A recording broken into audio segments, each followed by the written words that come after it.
Welcome back to Digital Innovations in Oil and Gas. One of the obvious challenges that the industry is facing at this precise moment in history, we're today the 10th or 11th of April, and it's the ongoing war in the Middle East has disrupted fuel supply lines everywhere. This is no longer an isolated challenge that's in front of companies and countries that are principal importers from the Middle East, but it's now impacting supply lines everywhere. And to understand this situation a bit more deeply, and then solutions to get out of this jam, I'm delighted today to be joined by a friend of mine, Ken Evans from DTN. Ken appeared on a podcast with me a year ago or so, where we talked about the use of data coming out of enterprise tools to improve understanding of supply chains. And I think the topic is hotter than it ever today. Ken, welcome Very back to much. Digital Innovations in Oil and Gas. Well, thank you, Jeff. I appreciate it. And yeah, the timeliness of this conversation couldn't be more impactful to the global economy, frankly. Even though, the conversation here in the US, we don't have quite the issues that we have in some of the places as far as supply. Things are tightening up, and certainly with the price, of oil, driving fuel prices up.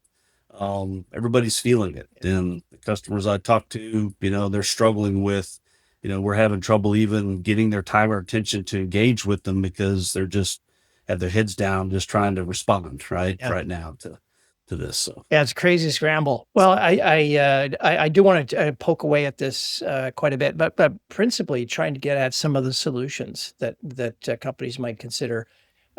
Now, it's one thing, someone once told me, it's a great line. When the house is on fire, you don't start fiddling around with the wiring. You put the fire out, and then you deal with the wiring.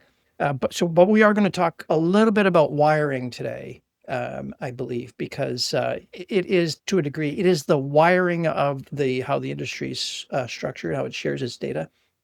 It's the wiring that's making it very challenging for companies to react to these sorts of disruptions to the supply line. And it doesn't need to be this way. There are far superior ways to do this. Let's start though. I think we should big shout out to Starlink, because you're actually on Starlink. Yeah, this is the first for the podcast. okay, well, I'm glad I'm able to help you do that, Jeff. But it's important as far as connectivity. It's interesting that I'm starting to see even at some of the fuel terminals and stuff are starting to show up. I can see the little Starlink dishes out in various places, and people are using that to really, get beyond you know, the old bod, machines. Some of them Oh we yeah. laugh about it. We'll have terminals that are still they're still using the old modems and the like to connect, and that introduces a lot of latency in the data and other things that they struggle with. Yeah. So try to get again, Limits him limits the kind of data you can even collect, actually. So correct. and when you start to really seek a real time insight as to what's happening in these various assets, you got to get the bandwidth. So yay Starlink. Let's start though. Like, where exactly are you located today? I know you're not. If you're using Starlink, you are not in some office tower downtown Dallas. In the northwest corner of Montana. I like to describe to people I'm on the very edge of the grid because behind me, about 200 yards, is 2.2 million acres of wilderness, Yeah. which is part of the reason why I moved here to enjoy that. I love I love being around people and talking to people, but I also love my peace at times. So I like to get away and be able to look out, and I can't see my neighbors when I'm looking out, Yeah. and so I enjoy that. But of course, the interesting part about that means I have to, we're very reliant on, safe, reliable, cost-effective fuel, right? To be able to live this sort of lifestyle, Yeah. because if I can't just walk to the grocery store from where I'm at, right? I need to be able to get around and do things, and even to take care of the property. So it's pretty important. We have that in common. I spent 2 years working in Helena, Montana, in the service of the Montana state government. And my project office was under the cupola in the state legislature building. So sort of a highlight of my one of my highlights of my professional career. But let's dig into this challenge. Like in your travels, so you're working across North America. You're engaging with customers that are in the fuel supply business. What are you seeing on the ground when you travel about? I'm absolutely sure part of the story here is the chaos unleashed by the closing the Strait of Hormuz. But what are your customers telling you about the challenges that they're facing? But just the amount of time that it takes them, to gather the data to be able to make decisions, right? And that's one of the things that we're really out talking to them about is that, DTN, we've developed the fuel operations hub, which is an operational decisioning platform that allows us to be able to pull in that data, right, from all various sources. We're connected to 100% of the fuel terminals here in the U.S.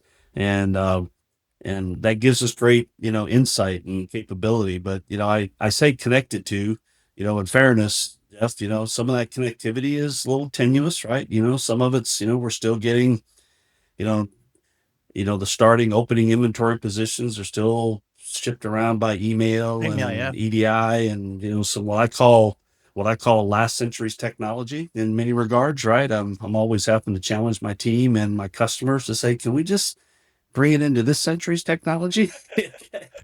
And they look at me and they're like, well, I said, think about it. I mean, these things have been, seriously, we've had email and EDI and all those things for a while, and you don't have the frequency, or the latency of the data is just too slow. And that's part of what, we have solutions that help us, that help companies, narrow that down. But ultimately, it's going to be getting that real time connectivity and bridging. I think, as you and I talked before, we've got some backgrounds, shared backgrounds where, that IT to OT connection, right, is still remains, I'm going to say, one of the most fragile parts of the supply chain yeah. at the moment, or I should say the information chain at the moment. Yeah, So, it's that last mile, right? It's always the hardest one to yeah. sort out. Have any of your customers shared with you just in the context of the current situation we're in with the challenges in the Middle East? Have any of your customers shared with you an example of where this latency challenge constrains their ability to make an effective supply chain decision and they've lost money or they didn't get an opportunity that they should have? Yeah, well, I was with a customer this week. It was different part of the value chain. They were a Yep. little bit further upstream, but they had to take a Yeah. $900 million write off because they were short in the market, right? Oh When no. all this happened. And so that was pretty significant. But, of course, they laid that on the table. And I was glad that we weren't part of that problem Yeah. when he shared that. But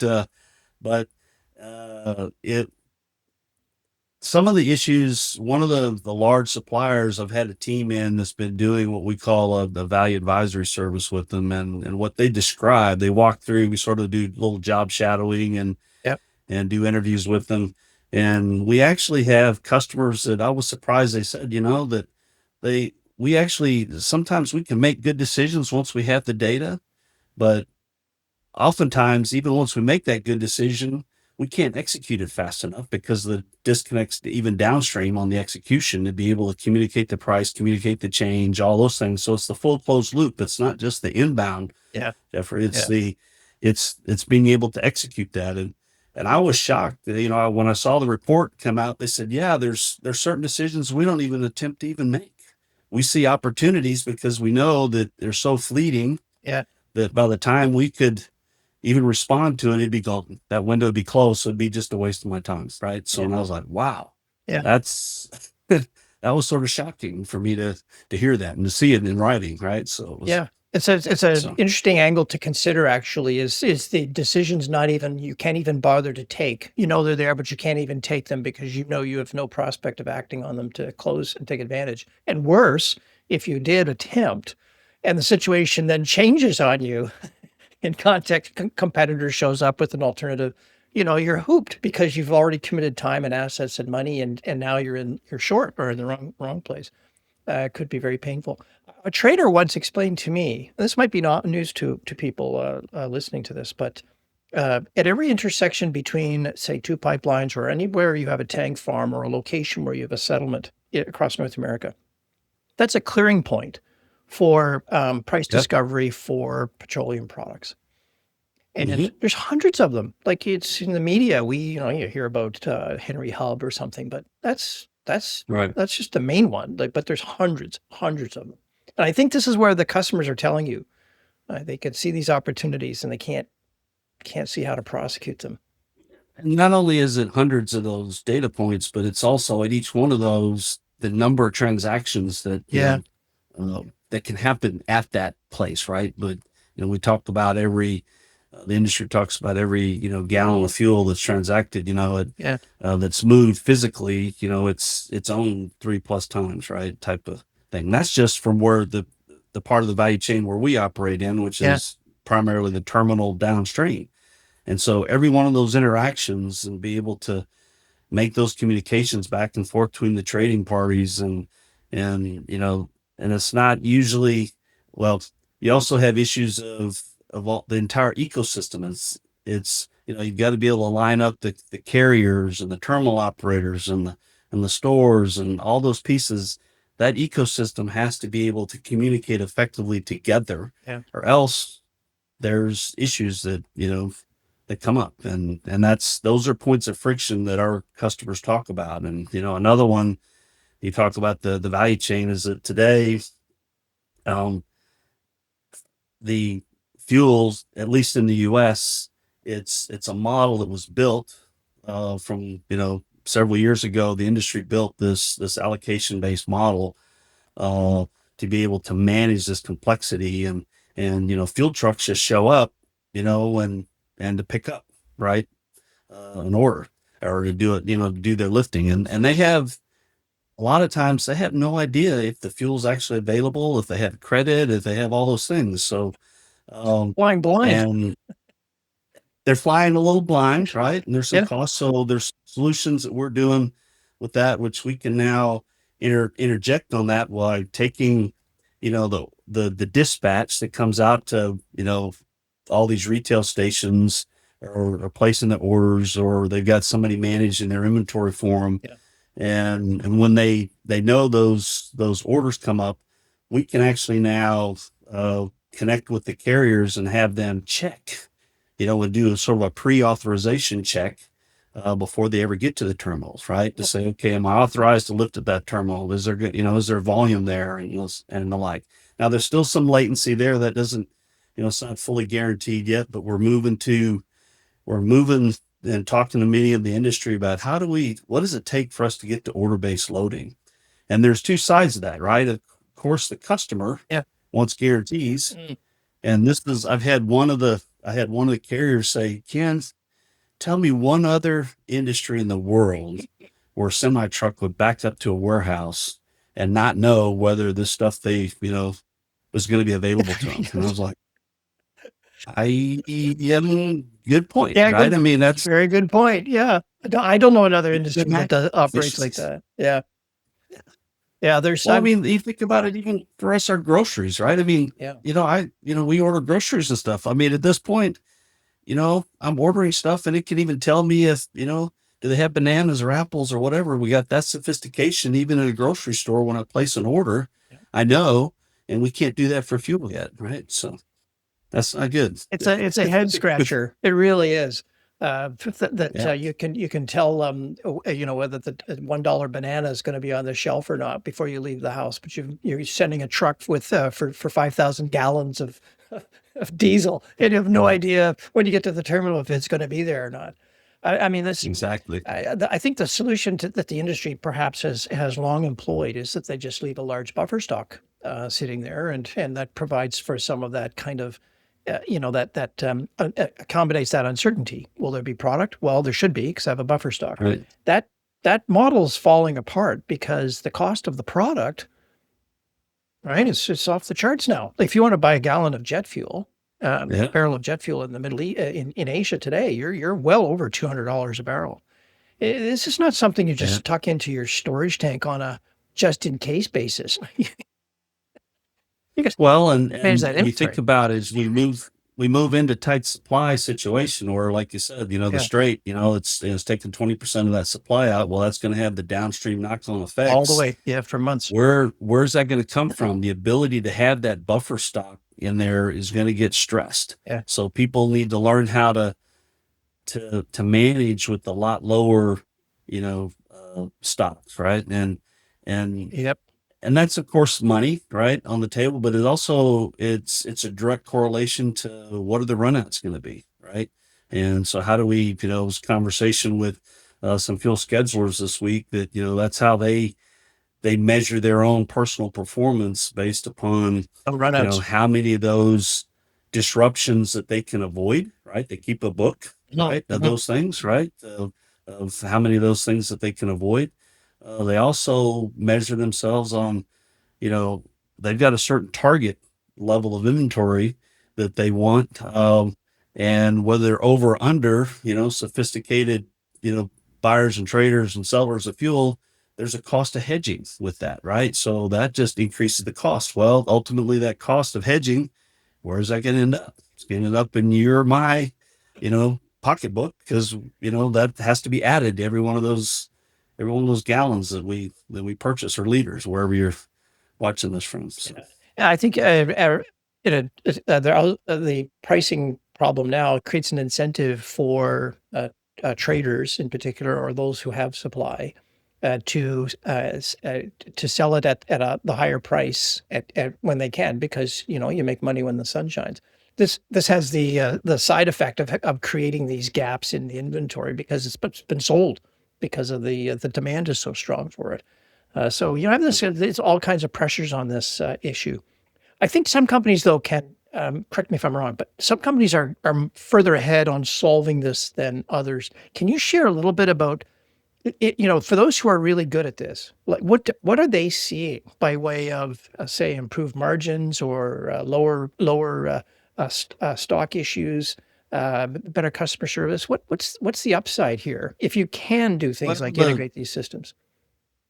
yeah. So when the assessments we work with our customers on, the range ends up being, very conservatively a couple cents per gallon, upwards to 6 cents per gallon, right? That's a quite a wide range. But if you think about that, 4 cents a gallon, on a truck that's, holding 8,000 gallons, that gets to be quite an impact on their margins, When your margins to are be able just to do so that. tiny, yeah, exactly. Even tiny pennies here, pennies there make a big difference. Right. And then, so that adds up, and where that comes from, a lot of it too is, um, there's also the number of people. There's a lot of productivity loss associated with that. We continue to talk to and do time studies with our different customers that, Yeah, they spend anywhere from 25 to 40% of their day just gathering and reconciling data, ugly. just to be able to make a decision. And then, as we talked earlier, sometimes that by the time they make that decision, the opportunity's gone, right? And so then, if the opportunity's gone, then they don't get to capture that that commercial value add that they keep their little book in, and so that makes them not look as good, right? So they're excited when we can come in and talk to them and say, look, we can put all this data in one place for you.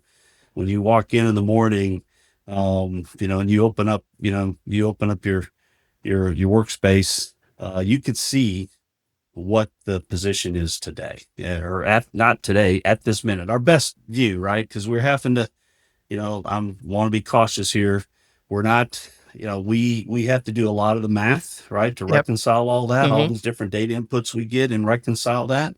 But we could give them a much more frequent, higher accuracy view, and do a lot of that reconciliation for them and give them back that time such that they can actually make those better decisions. They can look for those opportunities, anticipate. They can, it extends their view down the road a little bit, no pun intended there, where they can see a little further down to say, hey, this is not going the right direction. What can I do now to sort of smooth that out, right?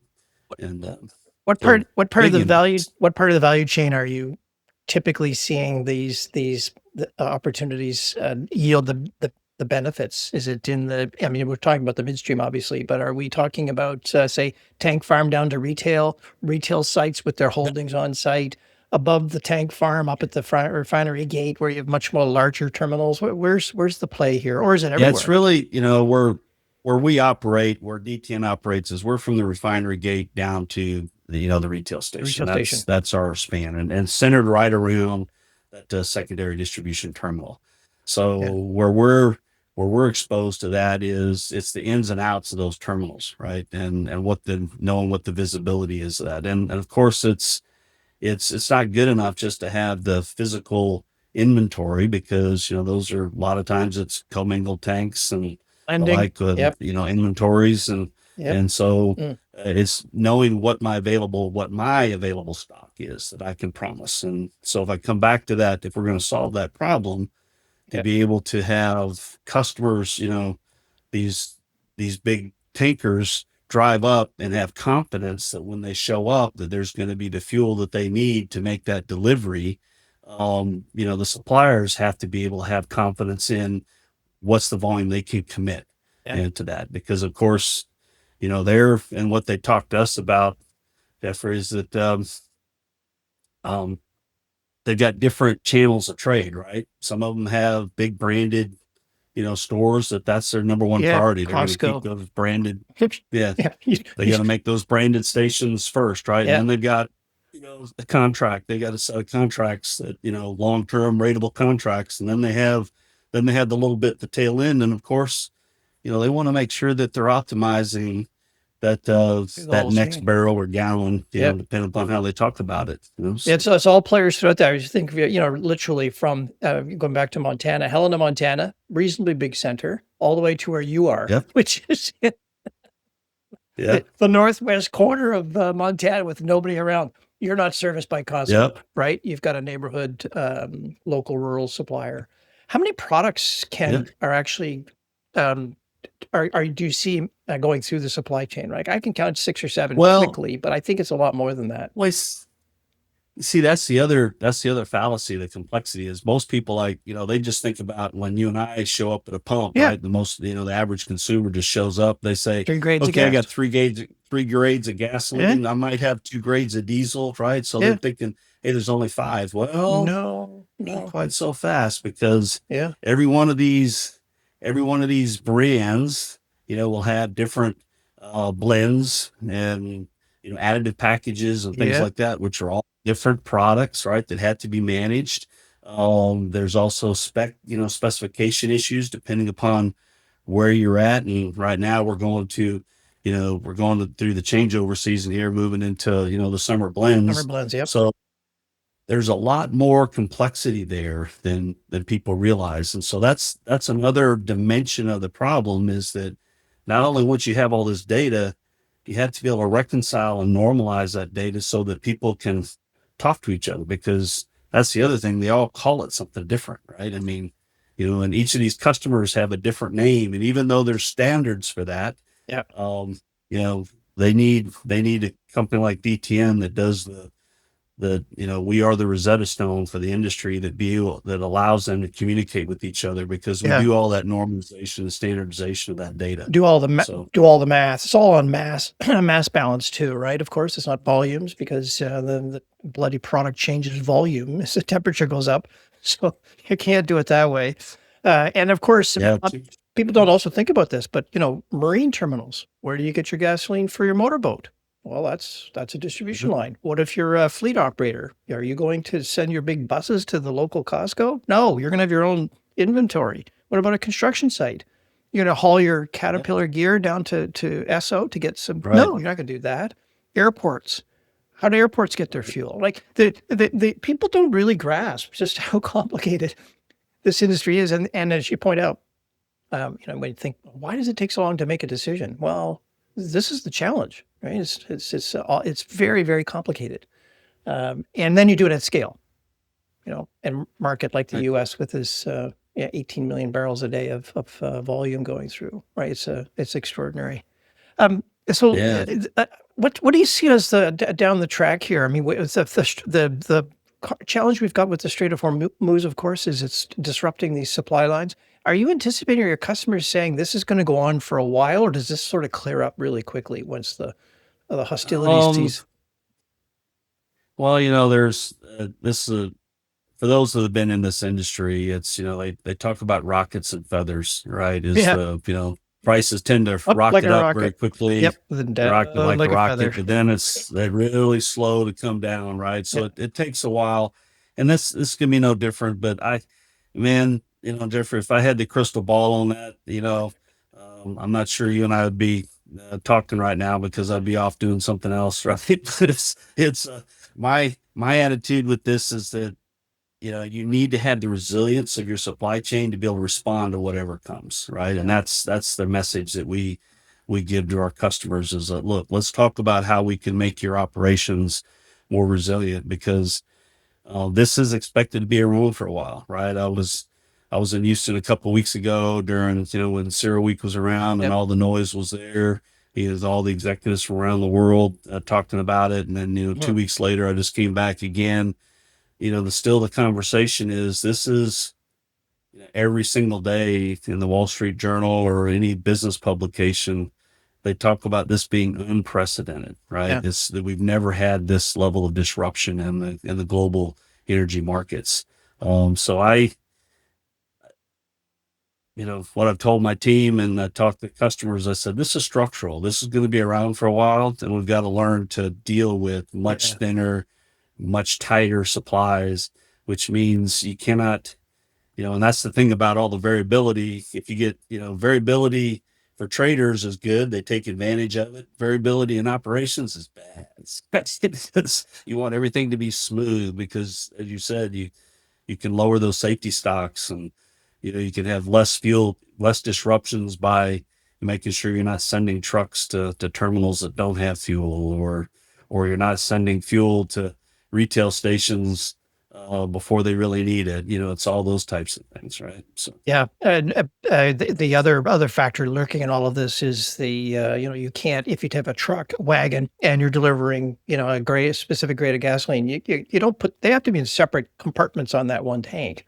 yep, You don't commingle those things, and you don't nope, once that tank is used for one type of fuel, you just can't dump another fuel into it. If there's a heel in there, you've contaminated your product.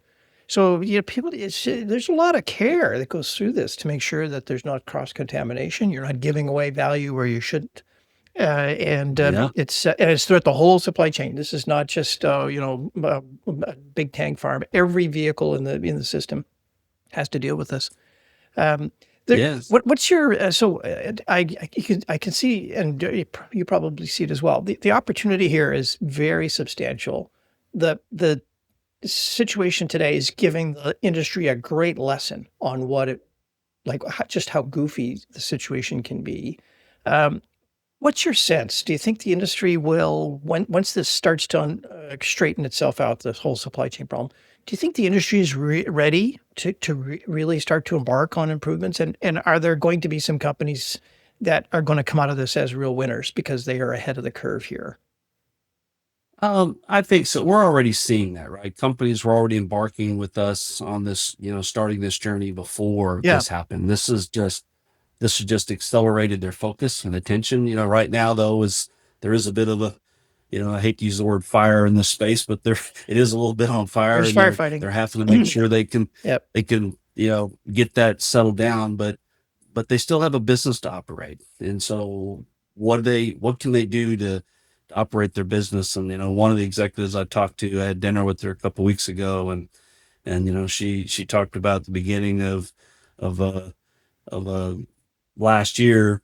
She needed 860 people in her organization to be able to manage her business. Yep. Today she's already up over 1,000, right, to manage this complexity, just to support the business. And her ask was, Ken, I can't continue to operate this way, Yeah. right? I mean, that's not sustainable. I need to be able to provide the tools, and it's not just a people productivity. It's productivity, but it's also giving her employees a better work experience, right? To Yeah. where they feel like they're doing meaningful work instead of spending all their time just is this the right data, right? And Day increasing their in. confidence, right? So, Yeah, I think so they it's, yeah, there's no question there's a labor shortage crisis that's starting to appear throughout the industry. Young people have little tolerance for jobs of this kind, and especially where the alternatives are so much more interesting. So I think she's your client's not wrong to say, hey, you got to help me on the whole make this a better job experience for people, probably fewer people. Can't continue to scale right, indefinitely like this. So fewer people, but better, way right. better jobs. And that's only going to happen if we do some careful rewiring of the system to make it all work. And I think we are seeing some very cutting edge people, right? I mean, AI Yeah, is all the buzz. You and I haven't yeah, talked about that yet, but you it's the classic garbage in, garbage out. That the AI, if it doesn't have a nice, unified, normalized set of data to work off of, that has the frequency and the low latency and the accuracy of what those models can do wonderful things, but it can also do terrible things, yeah. and Really so fast bad it, decisions. Well, there's something really, let's wait. Can't wait for that. yeah, but there are some of our leading edge customers are really starting to push the envelope in that space, Yeah, and we're doing some cutting edge, prototyping work with them and how we apply that to their business, and it's pretty exciting because now um, the evolution of those agentic models, not even get to the point of replacing people, but being able to equip those people with the same prompts that you and I use yeah. probably, daily. Now I can go and look at that as let me look at this landscape and all this fabric of data I have, and let me ask some of those questions. What if I did this? What if I did that? What's the outcome? What did I learn? One of them was like, well, we showed them a demo. We looked at their data and said, you had this big freeze in this market that sort of shut down the market, right, for a couple of days. Why don't we take a look at that? Let's see how well you did leading up to it, and how well did you recover, and where were the opportunities and stuff. And so the learning is going to just accelerate from those tools. And so I get excited that, if you're not, if you're not already thinking about that and trying to get ahead, Yeah. there are a few key players that are out on that cutting edge, and they're going to make They're hay. gonna put They they're really are. put Right. pushing the arm. Yeah. But listen, Ken, this has been a great conversation. I think we'll have you back in a year's time. Okay. So I'll let you put your crystal ball on right now. 1 year from now, Ken comes back on the podcast. What are you going to tell me that's is most excited you over the coming 12 months? Think the connectivity, that the progress on the connectivity across the value chain, I think is going to be markedly different than what it is today. We're starting to see it. We're having conversations with all of our with the different ecosystem of suppliers, and these Yep. are the terminal automation vendors and the like. We walk into the room and say, hey, we've got joint customers, right, or shared customers is a Yeah. better Yeah. way to say it. We got shared customers that um, there's too much friction between our solutions. What do we, and so those are really starting to progress well. And there's a recognition across the industry of all of the ecosystem of suppliers that we've got to do a better job of connecting and making that easier. So I think a year from now, um, hopefully I'm going to be able to give you some great examples of customers that are actually already at that point of Yeah. they're able to commit to their customers that, I'm promising them that when they show up at the terminal, that there's going to be volume there for them. And, be like that banana example. They won't be driving a truck there. They will know, I send a truck there, he's going to leave with what I sent him there for. Right. So Fingers crossed, Ken. I look forward to it. Thanks so much for coming on the podcast today. It's been great. okay. Thank you. It's been another episode of Digital Innovations in Oil and Gas. If you like what you've seen and heard, please share this with your network, and I'll return shortly with another episode. Bye for now.